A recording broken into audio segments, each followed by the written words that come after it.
ಆತ್ಮೀಯ H16 news ಅರ್ಥಾತ್ ಥೇ ಸೀತಾರಾಮ್ ನ್ಯೂಸದ ವೀಕ್ಷಕರೇ, ನಾನು ನಿಮ್ಮವ ಎಂ ಆಯುಧ ಮಲ್ಲಪ್ಪ ಜೊತೆವರು. ತಾವು ಈಗ ಸುದ್ದಿಗಳ ಲೋಕಕ್ಕೆ ಎಂಟ್ರಿ ಹೊಡಿತಾ ಇದ್ದೀರಿ. ಈ ಸುದ್ದಿಗಳನ್ನು ಪ್ರತಿಯೊಂದು ನೋಡೋ ಜೊತೆಗೆ ನಿಮ್ಮ ಅಭಿಪ್ರಾಯಗಳನ್ನು ಹಚ್ತಾ ಇರ್ರಿ. ಯಾಕಂದರೆ ಈ ಸುದ್ದಿಗಳು ನಿಮಗಾಗಿ, ನಿಮ್ಮ ಬದುಕಿಗಾಗಿ, ನಿಮ್ಮ ವೈಚಾರಿಕೆಗಾಗಿ, ನಿಮ್ಮ ತಿಳುವಳಿಕೆಗಾಗಿಯೂ ನಿಮಗೂ ಗೊತ್ತು. ಜೊತೆಗೆ ನಮಗೂ ನಿಮ್ಮೊಂದಿಗೆ ಇದೊಂದು ಮಾತಾಡುವಂಥ ಜೊತೆಗೆ ಸುದ್ದಿಗಳನ್ನು ಬಿಡುವಂಥ ಕೆಲಸ. ಈ ಕೆಲಸದಲ್ಲಿ ನಾವು ನಿಮ್ಮೊಂದಿಗಿದ್ದೀವಿ ಅಂತ ಹೇಳ್ತಾ ನೋಡ್ತಾ ಇರಿ ಈ ಸುದ್ದಿಗಳನ್ನು.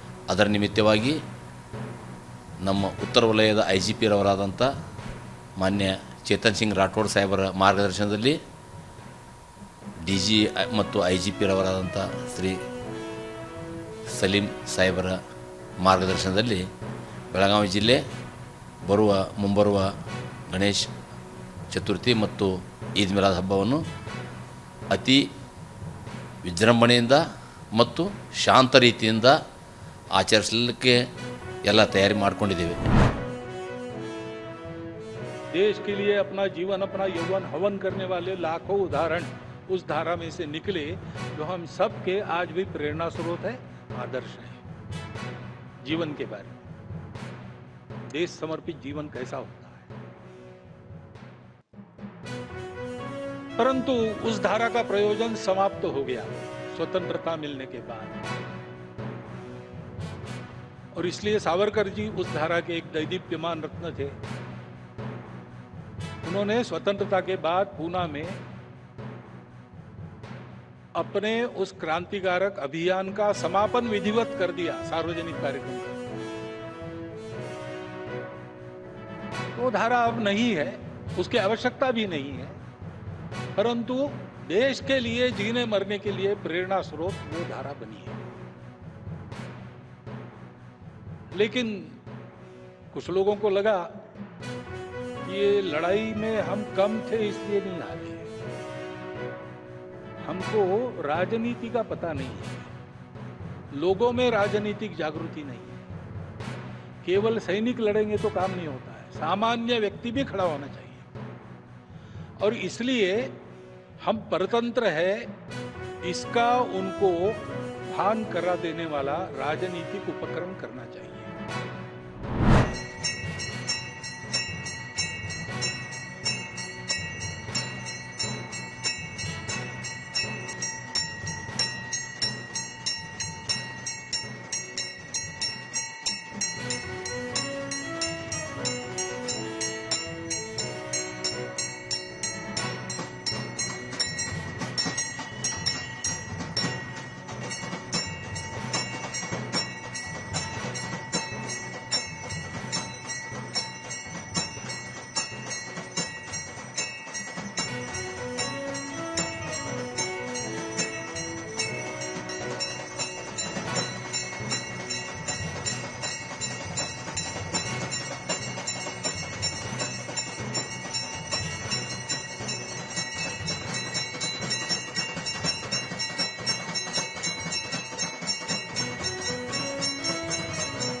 ಇದು रजिस्टर ಮಾಡಲಿಕ್ಕೆ कटअप प्रपोज ಮಾಡಿ 150 लाख से प्रपोजल सबमिट ಮಾಡಿ दिला देते घर गिर गया उसका भी दिला देते सरकार से बात करते मुख्यमंत्री से बात करते हैं ಒಂದೇ ದಿವಸದಲ್ಲಿ 24 ತಾಸಿನಲ್ಲಿ 300 mm ಮಳೆ ಆಗಿದ್ದು ಇದು ದಾಖಲೆ ನನಗೆ ತಿಳಿದ ಮಟ್ಟಿಗೆ ಇದು 100 ವರ್ಷದ ದಾಖಲೆ ಇರ್ಬೋದು ಅಂತ ನನಗೆ ಅನಿಸ್ತಾ ಇದೆ ಇವತ್ತು ಅದಕ್ಕೆ ಮುಂದೆ ಏನಾದರೂ ಇದೇ ರೀತಿ ಇವತ್ತು ಔರಾದ್ ತಾಲೂಕಿನ ಗಡಿ ಭಾಗದಲ್ಲಿ ಅಕನಾಪುರ ಅನ್ನುವಂಥ ಗ್ರಾಮದಲ್ಲಿ ಒಂದು ಕೆರೆ ಒಡೆದು ಬಹಳಷ್ಟು ಹಾನಿಯಾಗಿದೆ.